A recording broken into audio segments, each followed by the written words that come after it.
What's up, everyone? Welcome back to Beyond Your Upline.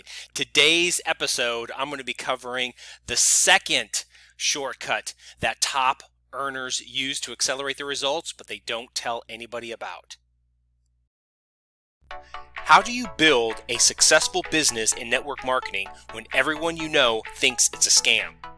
How do you achieve that dream lifestyle when 99% of distributors quit within their first year, broke and worse off than when they started? If you ask the so-called experts or talk to your family and friends, they will tell you that it's impossible, that it can't be done. But it is being done, and it's happening each and every day by a select group of people that you probably never even heard of. My name is James Quilty. Join me as I seek to find out how these elite few beat the odds and succeed in network marketing.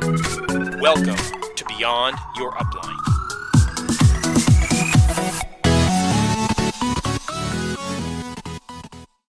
Hey everyone, I'm really excited for this episode, and let's just go ahead and get right into it. If you have not heard the previous episode, I highly recommend that you actually stop this one, go back and listen to that one, and then come back to this one, because each of these episodes build upon each other. Okay, and so today we're going to be talking about that second shortcut that I found that top earners are actually doing to get their results, but they don't talk about it and they don't tell anybody about it, okay?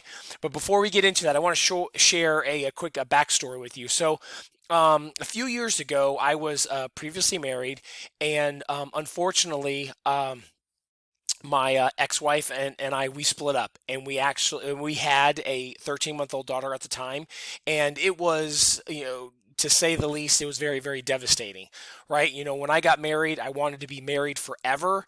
And, to have something like this happen, especially when we had a child together, knowing that I wasn't going to be with that child, all of the time was heartbreaking, for me. And so, what I found myself doing was I was, trying to seek out, somebody that, would fill that void in my heart. Cause I was like, I don't want to be alone. This didn't work out, but I definitely want to, find somebody that, I could be with for the rest of my life. Unfortunately, it was a rocky road after that, like everyone that starts dating, they find somebody, they have fun, they meet somebody, but then not always it's not always the best fit. Well, for me, it was a continuous of not good fits. I would meet somebody, we would get along, and for one reason or another, it just wouldn't work out. And I was getting tired of, it was like getting divorced all over again, because you invest all this time. Can any of you relate? You invest all this time and emotional energy, into this person, and then it ends up falling apart, or it ends up not working, and either you call it quits, or the other person calls it quits, and it's like heartbreak all over again. And I found myself kind of frustrated with just relationships in general. And I remember, purchasing at that time a Tony Robbins program. It was his personal power program. And on one of the CDs, he was talking about, he had his first wife, ended up didn't working out, or did not work out. And so he talked about, he said, I don't want to make that same mistake. And so what he did was that he actually sat down with a pen and paper and wrote down everything that he wanted in a wife. And he said that, he just, kept describing like everything, every little detail. And he ended up writing, 4 pages, front and back. And when he actually met his current wife, Sage, he talked about their I think it was their first or second date. Anyway, I'm not exactly sure, but on that date, he pulled out his list of what he had wanted, and she was like, oh, I did the same thing, and she had actual list. And it was interesting because he talked about how they compared, and it was almost verbatim of the type of person that they were seeking out. And he shared that principle of whatever you want, write down and describe it. List it out. List out what exactly you want, in a relationship or in a job or anything. And I remember hearing that, and I was like, oh, that's kind of interesting, and didn't really do anything with it. And it was about a couple years after that where I had gone through another breakup, and I was like, I'm getting tired of this. This is not good. And I remember coming across that CD again, and I was like, okay, all right, I'm gonna try this out. And I remember, sitting down. I started, I'll be, truth be told, I felt like I felt a little foolish, and I was like, okay, but you know what? Tony Robbins, said that this is what he did, and what do I have to lose? Because what I'm doing apparently is not working. so so I sat down and I wrote out, what I actually, wanted, what was important to me. And what I did was I had some, what I called negotiables and non-negotiables. And what I meant was that there was, certain things that were non-negotiable, meaning this, if they don't, fit this criteria, or if they don't believe in this certain, principle or whatever, then I'm sorry, it's a no-go. I'll give you an example. One thing that was important to me was somebody that was into fitness, because I was into fitness, and I had, been in a few relationships where the other person, really wasn't that important to them, and it ended up, being a sticking point in our relationship, and ended up driving a wedge, because I wanted to go and work out, and I wanted, them to work out, with me, and they didn't want to have anything to do with it, and they were like, stop bugging me, and it just created a lot of friction. So that was one thing that was a non-negotiable. If they were not interested in fitness, if they were not, pursuing fitness, then you know what, that was not going to be a good fit. Another non-negotiable was, I was, involved in my church, and I am, a Christian, and I wanted somebody to have those same beliefs and values. If somebody that was not a Christian, again, that was a non-negotiable. Just because, again, when you have two different beliefs, you can fool yourself all you want, but it is not going to come together. And I'm sure there's some stories out there that hey, somebody ended up changing their ways or whatever, but 9 times out of 10, it's not going to work. And if you're in a marriage and one person believes one thing and another person believes another, especially when you're raising kids and you don't have those same values, it is going to be a nightmare. So that was another non-negotiable. And then the other things, where I say, are negotiable, meaning, this is what I prefer, but if they didn't have that, or fit that criteria, whatever it wasn't that big of a deal. It was not a deal breaker. So I ended up putting that list away, and sure enough, a year later, when I met my current wife, and I am excited to say that we are we have been married for 13 years and have 3 wonderful children at the time of this video. Excuse me, video at the time of this podcast. And I remember after our I think it was like our second or third date. Our first date, we just had a quick lunch, and then our second date, we had dinner, and we actually were out on the waterfront. We were in Florida at the time, and we were talking about values, and things that we believed in, and what we were looking for. And after we had had that date, I remember that list, and I went back and I went down the list itself, and from our conversation, there was a lot of things that were on there. Most importantly, the non-negotiables that fit, and I was like, no way. That is unbelievable. And eventually, we ended up, continually, we ended up, dating exclusively, and then we ended up, getting married.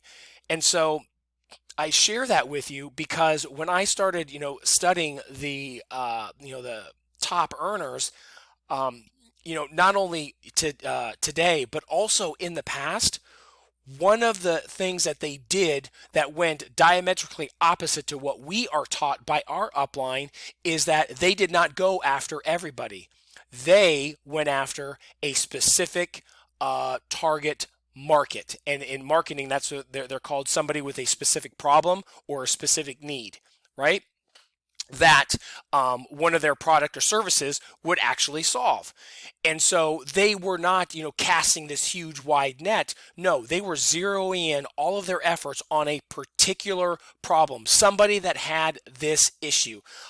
For example, so you could have a product that is, anti-aging. So, somebody that has really deep crow's feet, those little lines that you get in the corner of your eyes, from smiling or laughing a lot. Somebody that actually has arthritis, or somebody that has chronic knee pain or back pain, or somebody that has receding hairline, or something, right? Those are just like those non-negotiables that I had on my list when I was writing it out of the person that I wanted to marry. And I found that really fascinating, that that is what these top earners are doing. They have a specific target, a specific person that they are looking for, that fit not only their business, but also their customers or their customer base. And I remember it was so interesting when I first started in network marketing, and I'm sure a lot of you can relate. You got the same spiel where, hey, you know what? We're going to make a list of your resources, all the people that are in your phone. We're going to try to make, a list of 100. They call it your chicken list, or, whatever term your upline uses, but it's the same thing. It's basically all of your personal contacts, to write them all the way down. Then we're going to call them up, right?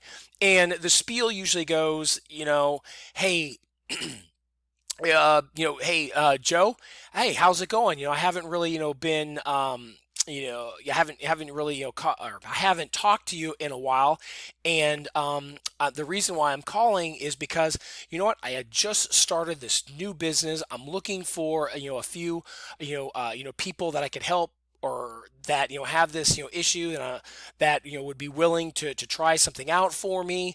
Do you know of anybody, or something to that effect, right? Or you're calling your family and friends, and you're like, hey, mom, hey, dad, listen, you know what, I just started this business. I'm just getting trying to get off of my feet. I'm looking for some quick sales. Hey, would you mind doing me a favor? Would you mind if I send you some some products? Would you be able to try it out for me? And then if you know of anybody, if you like it, that would benefit from, can you let me know? Oh, okay, sure, right? You're calling your friends. The problem with that approach is why so many, again, you go back to what I shared within that first episode, for the DSA, the study that they did, why 95% of network marketers quit within their first year, is because that type of approach brings with it a lot of no's, a lot of rejections. Now, of course, not everybody is going to be a good fit, but you want to kind of zero in, and you want to be a little bit more efficient on who you are approaching for your product or your business. Right. Well, the problem with the approach that the uplines are giving all of us, nowadays, about making that list and then just outright calling them, is because the person that you're calling, you are interrupting their lives. They never, reached out. They never said that they had a problem. They never had any indication that, they were interested in whatever you're selling, whether it be crypto, or, fat loss, or, protein, anti-aging, vitamins, whatever it may be, right? They never told you that they were interested in that. So basically, you are like a door-to-door salesman. You're interrupting somebody's life, and most of the time you're doing it at a point where they do not want to be bothered. Especially nowadays, everybody is busy. Everybody's got stuff going on, right? They have all sorts of these responsibilities. You know what? They got a mortgage, they got family, something, like I talked about, they probably just got a divorce. So now they're looking at maybe possibly alimony and child support and all that stuff. The last thing they want to do is to do you a favor, because they got their own problems, right?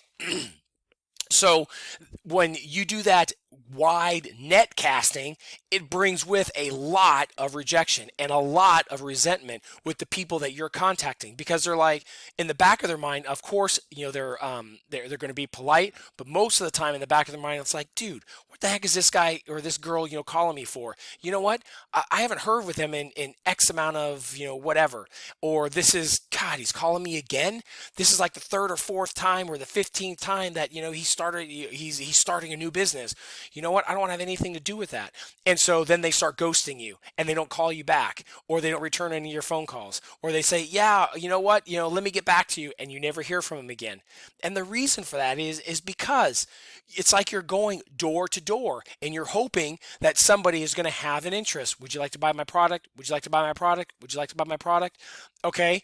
And there's nothing wrong with that, but you have to understand that, guess what?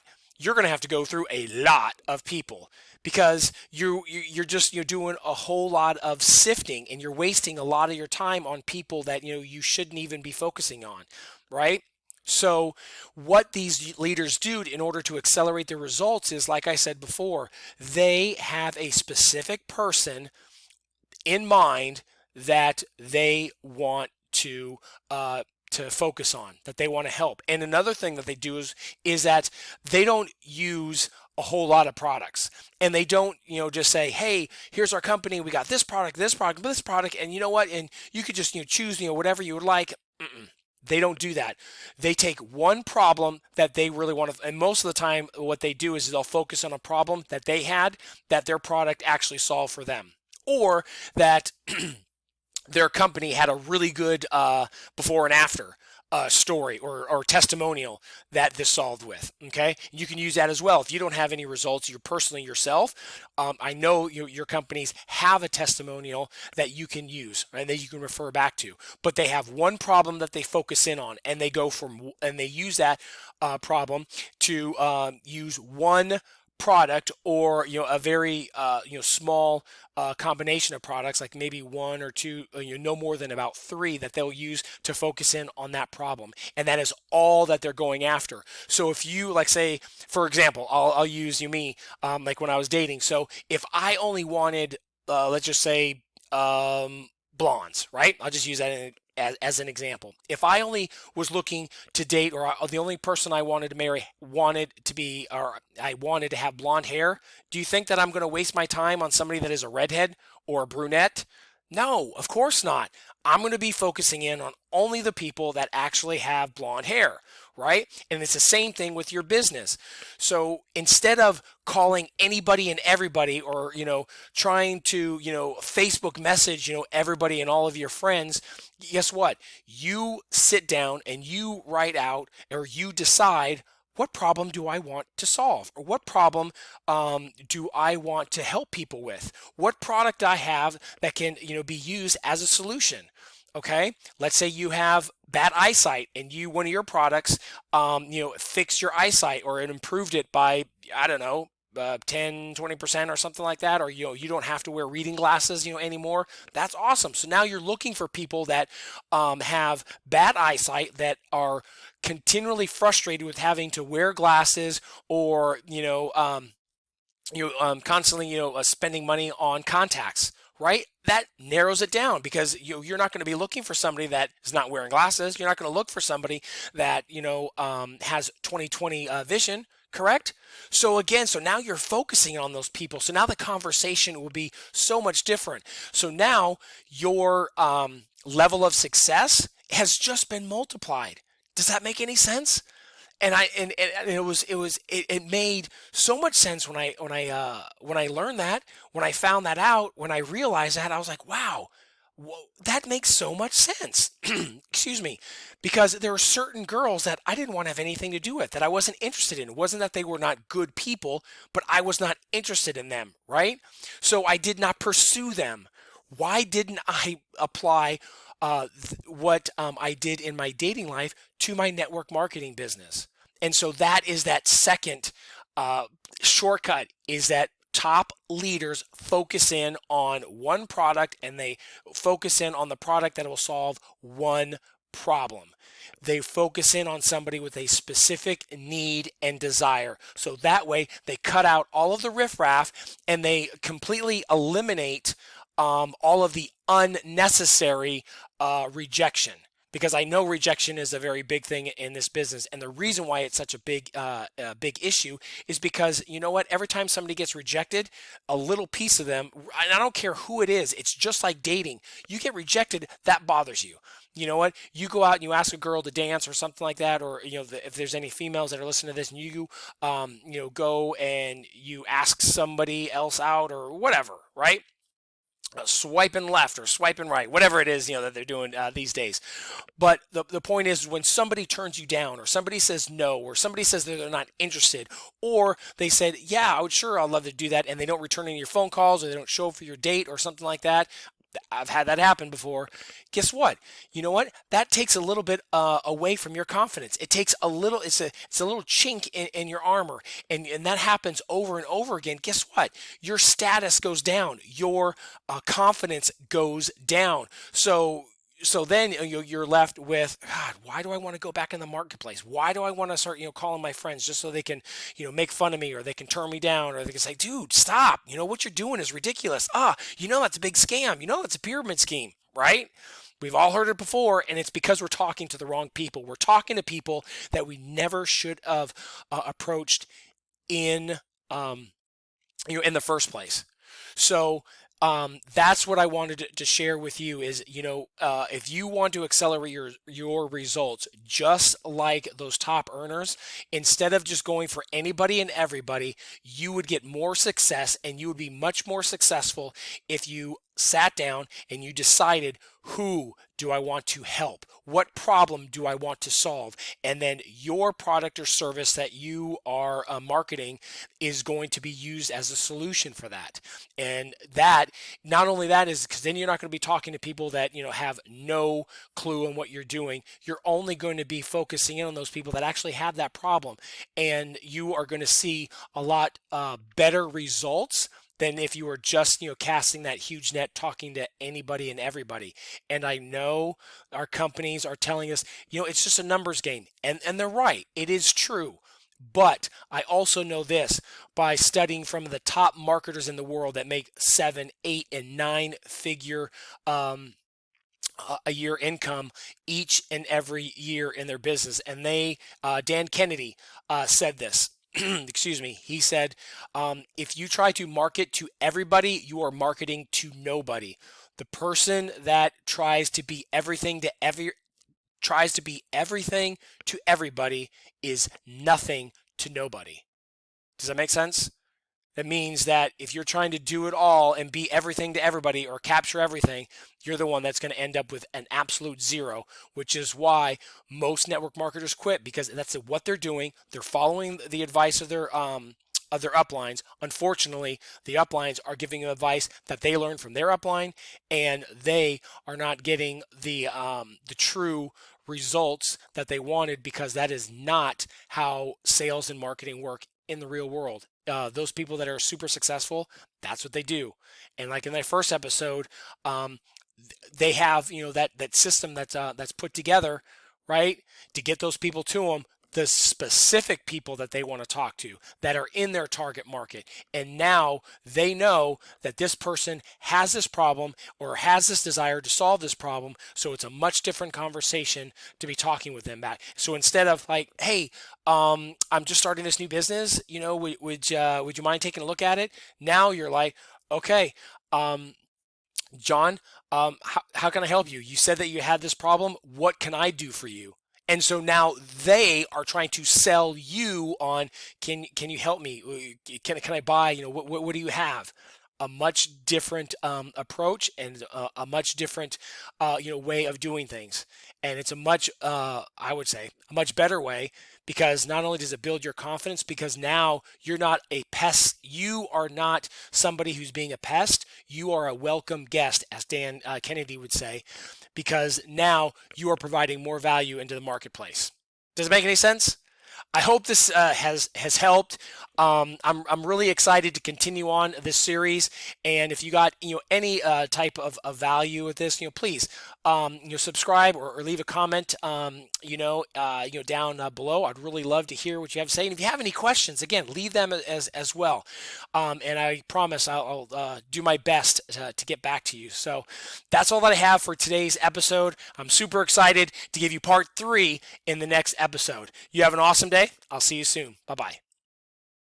Hey, thanks for listening.